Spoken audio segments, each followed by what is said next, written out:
Once upon a time, money was a promise that every piece of paper or coin that you had in your pocket was a representation of gold. And at any moment, that paper or coin could be exchanged for real gold sitting in a vault. And that simple promise is what gave money its power. Money represented gold. Gold represented trust, and that trust held entire economies together.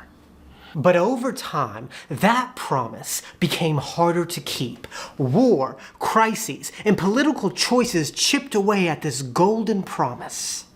Until finally, in 1971, President Richard Nixon went on television and severed the link between money and gold forever. I have directed Secretary Connally to suspend temporarily the convertibility of the dollar into gold or other reserve assets. And that moment set off a chain reaction. The price of gold shot upwards, inflation spiraled out of control, and US debt began to skyrocket.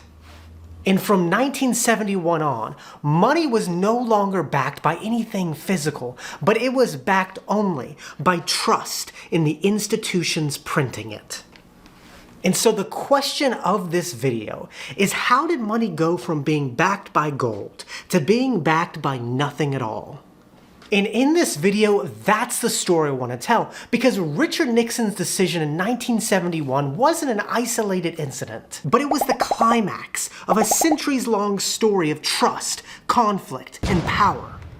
And so in order to understand why money works the way it does today, we need to go back to the very beginning, around 5000 BC, with the origin of money. Throughout this story, we're going to see money change forms, whether it's shells, gold, oil, or institutions. But no matter how its form changes, one thing will always remain true. Money is a system built on trust. Without trust, money doesn't work no matter what the commodity is. And so, in order to understand money, let's start off at the very beginning. The earliest form of money appeared in the barter system, where you had a resource like a grain and traded with someone who wanted a grain, like a shoemaker. However, although this worked on small trades, it didn't work on scale. What if the shoemaker doesn't want your grain? Well, to solve this problem, society started using commodities as a means of exchange, like cowrie shells in West Africa, salt in ancient Rome, and cacao beans in the Aztec and Mayan world. But whatever commodity was used, the pattern was the same. Money had to be scarce, durable, and recognizable. But eventually, one commodity rose above them all because its unique qualities, precious metals. They were divisible, portable, and durable. And eventually, precious metals revolutionized trade because markets could expand, empires could trade across continents, and money carried a universal value. And over time, one metal stood above the rest, which brings me to the next part of our story. In 1821, the rise of the gold standard. By the 1800s, gold was becoming the world's standard commodity, and the immediate question is, why gold?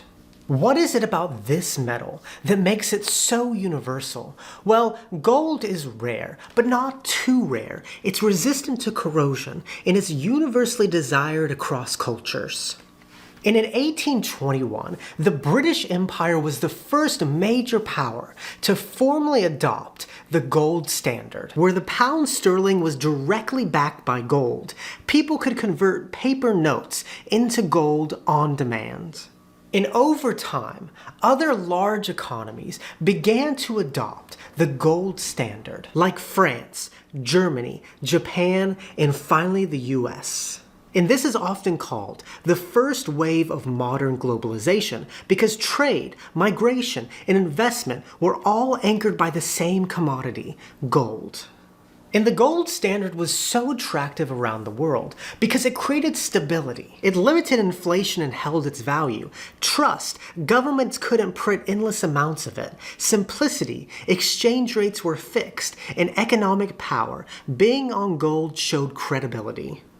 And for nearly a century, the gold standard worked remarkably well, but it only worked in times of peace and prosperity. And once crises hit, it would show its cracks and then be replaced. Which brings me to the next part of our story, in the early 1900s, in the rise of the gold exchange standard.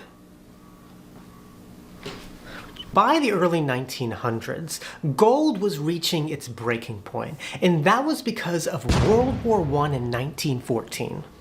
When the war began, governments needed large sums of money to finance the war, and so one by one, countries suspended the gold standard. Ordinary citizens could no longer walk into a bank and exchange their paper notes for gold. For the first time in nearly a century, money wasn't tied to gold, but it was tied to government promises.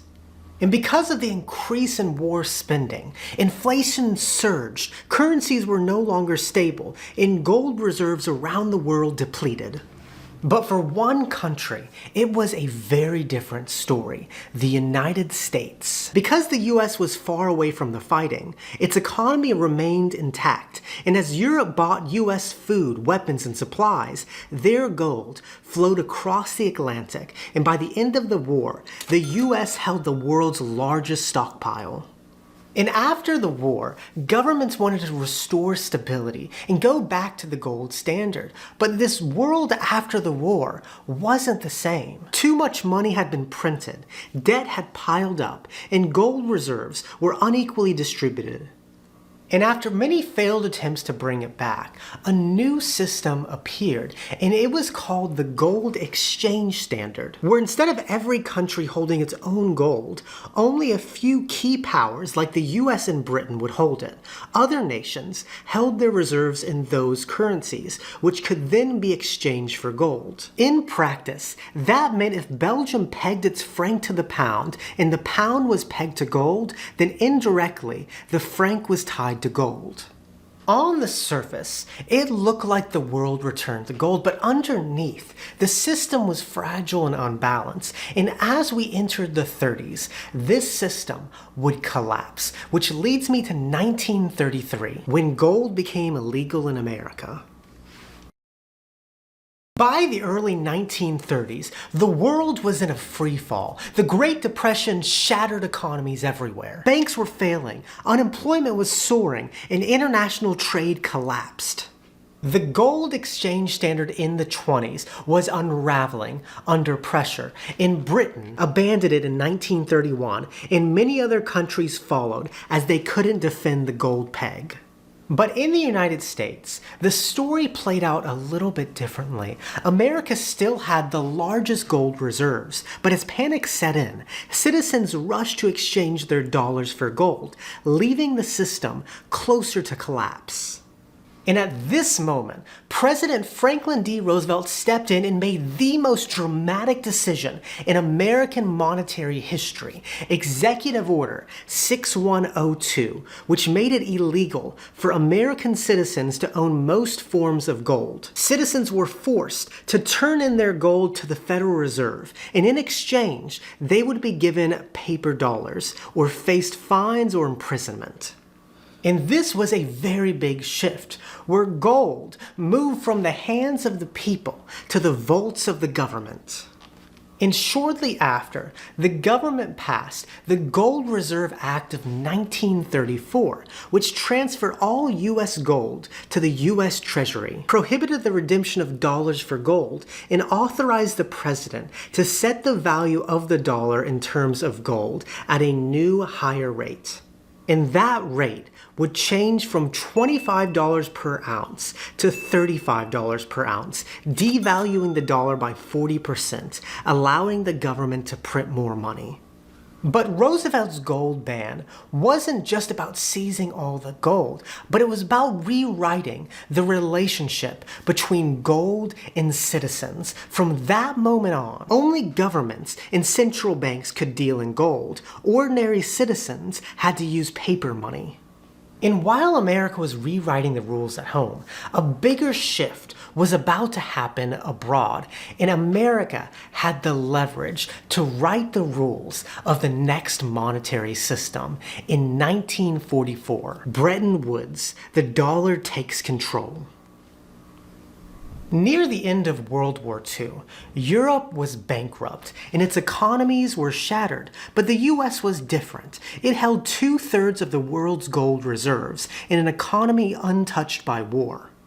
And because of that, America would have the leverage to set the rules of the next global financial system, and those new rules would be set in July of 1944 in the Bretton Woods Conference, where 44 nations attended. Its purpose: build a system for stable trade and manage the world's economy. And in this conference, they created a new monetary system, and this is how it worked. Countries would peg their currency to the US dollar at a fixed rate, and the US dollar would be pegged to gold at $35 an ounce, in which foreign governments and banks could exchange their currency for gold.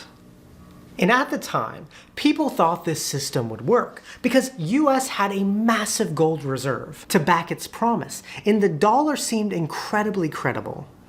However, there was one flaw to the system. It meant that the world's trust in money rested on US discipline. And that promise, as the world would learn, was built on shaky ground, which leads me to the 1960s, when the world called America's bluff. Bretton Woods was built on one simple promise: 1 ounce of gold equals $35. But by the 1960s, that promise was looking a little bit shaky. The United States was spending unfathomable amounts of money on the Vietnam War, Great Society programs, and for the first time, America was importing more than it exported, sending even more dollars abroad. The US printed more dollars, while its gold reserves stayed finite, and the world started to question, could America really keep its golden promise? If every country started asking for gold in exchange for dollars, could the US supply it? The world was starting to think that America was bluffing, and in 1965, the president of France, Charles de Gaulle, called America's bluff, saying the US had exorbitant privilege of the dollar. America could print dollars to pay for its deficits, while other countries had to hold the bag, and de Gaulle feared that the dollar would eventually be devalued against gold, and other countries would pay the price. And in 1965, France began exchanging its dollars for gold, shipping tons of gold across the Atlantic to repatriate their gold reserves, which was allowed under the Bretton Woods system, and shortly after, other countries followed suit. And over time, the US gold reserves steadily declined. In 1950, the US had 21,000 metric tons of gold, but by 1971, we only had 8,500 metric tons. In 1971, the dollar was no longer trusted as good as gold. American allies were cashing in their chips, and President Nixon was running out of options, and we have finally reached the moment of truth. 1971, the Nixon Shock. We have now reached the climax of our story. The world was demanding gold in exchange for dollars, and President Richard Nixon was faced with an impossible decision. He could either 1, defend Bretton Woods and risk losing the rest of the US gold reserves, or 2, defend the American economy and exit Bretton Woods. Damned if you do, damned if you don't. And on Sunday, August 15th of 1971, Richard Nixon was ready to tell the American people his decision. And here's what he said. I have directed the Secretary of the Treasury to take the action necessary to defend the dollar against the speculators. I have directed Secretary Connally to suspend temporarily the convertibility of the dollar into gold or other reserve assets. The dollar was no longer attached to gold, and the world was shocked. European allies accused the US betraying its allies to solve its own problems. And the markets went into chaos. And months later, under the Smithsonian Agreement, the dollar was devalued, and other currencies were revalued against it. But by 1973, the old system was completely broken and other currencies floated against the dollar. Their values were now set by supply and demand in currency markets rather than fixed in gold. The global market was transformed. Money was no longer a promise backed by gold, but it was fiat, backed only by trust in the US government. And America was about to find out what that meant in the 1970s, the Aftershock. Shortly after the dollar became a fiat currency, along with many other factors, the US entered a terrible decade, the 1970s. Inflation was out of control, raising the price of food, energy, and everyday goods higher and higher, while their savings accounts lost value and American wages stagnated. This, combined with high unemployment, created stagflation, which was something economists didn't believe was possible. And on top of this, another crisis hit, the 1973 oil embargo, which was an oil embargo by OPEC set on the US for supporting Israel, which quadrupled the price of gas in the US and created energy shortages. And with all this chaos and gold out of the picture, America needed its new anchor to keep the dollar as the world's currency, and in that 1973 crisis, they found it. The oil crisis made it clear oil, not gold, had become the world's most powerful commodity. Which leads us to 1974, the petrodollar. After the chaos of the early 70s, America needed to restore faith in the US dollar, and in 1974, the US struck a deal with Saudi Arabia, and the agreement was simple. Saudi Arabia would price all oil sales in US dollars, and they would invest the surplus oil profits, or petrodollars, back into US banks and treasury bonds, and in return, the US would provide military protection and weapons to Saudi Arabia. The dollar would become the currency of oil, and this would secure its spot as the world's currency because every country in the world needed oil. So now every country in the world would need US dollars to buy it. It created an artificial demand for dollars worldwide, giving it its second life. But at home, the dollar was still facing a major problem, inflation, that was reaching double digits. And that's when Paul Volcker, the new chairman of the Federal Reserve, declared war on inflation in 1979, the Volcker Shock.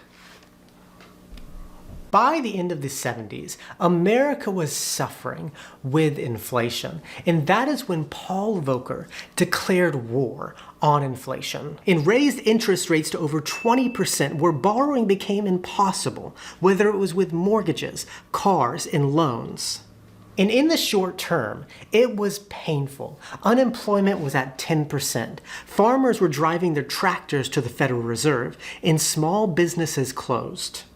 The US fell in its worst recession since the Great Depression, but that short-term pain worked. By 1982, inflation was solved. The dollar stabilized, and faith in America's currency was restored, which set the stage for the new era of American financial dominance in the 80s and 90s, the dollar's reign.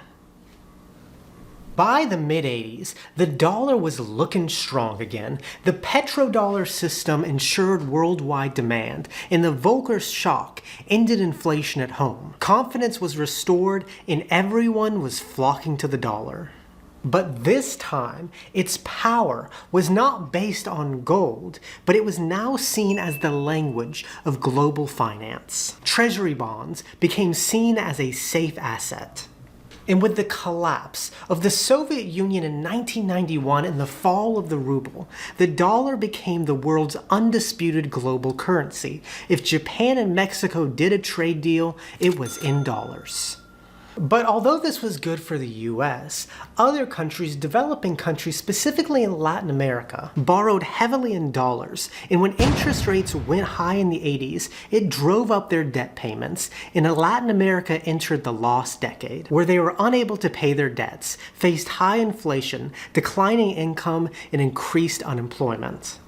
And at the same time, America was starting to develop some bad habits. We started to run massive trade deficits and borrowed endlessly, increasing our national debt because the world had no choice but to keep buying dollars.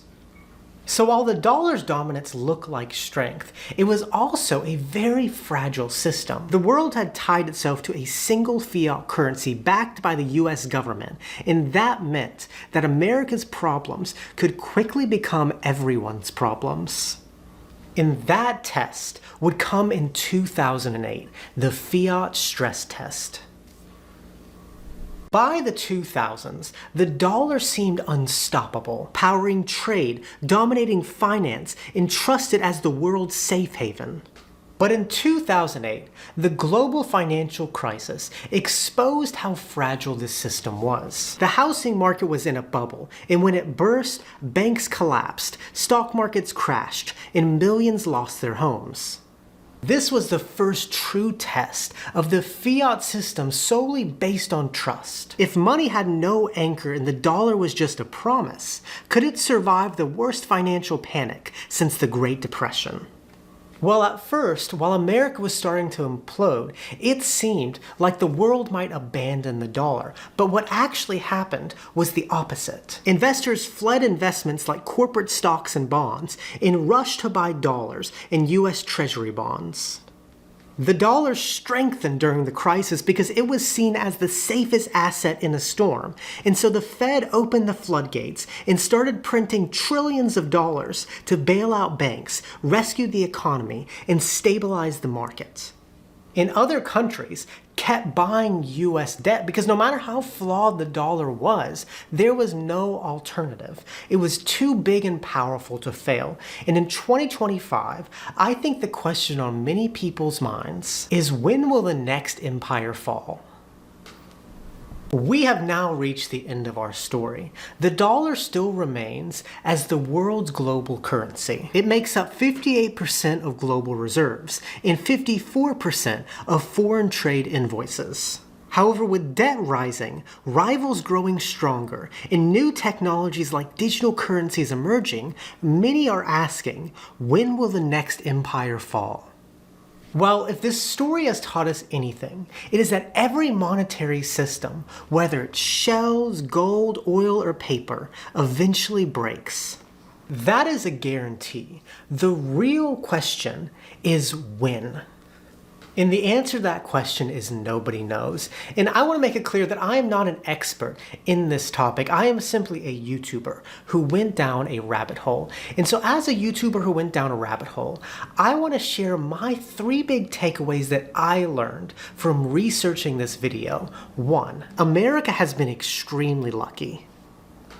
Since making these historical video essays, I have really been focused on America in the 20th century. And the reason for that is because once you do the research for one video, you end up finding a lot of other topics that are worthy of their own video essays, and they keep piling on top of each other.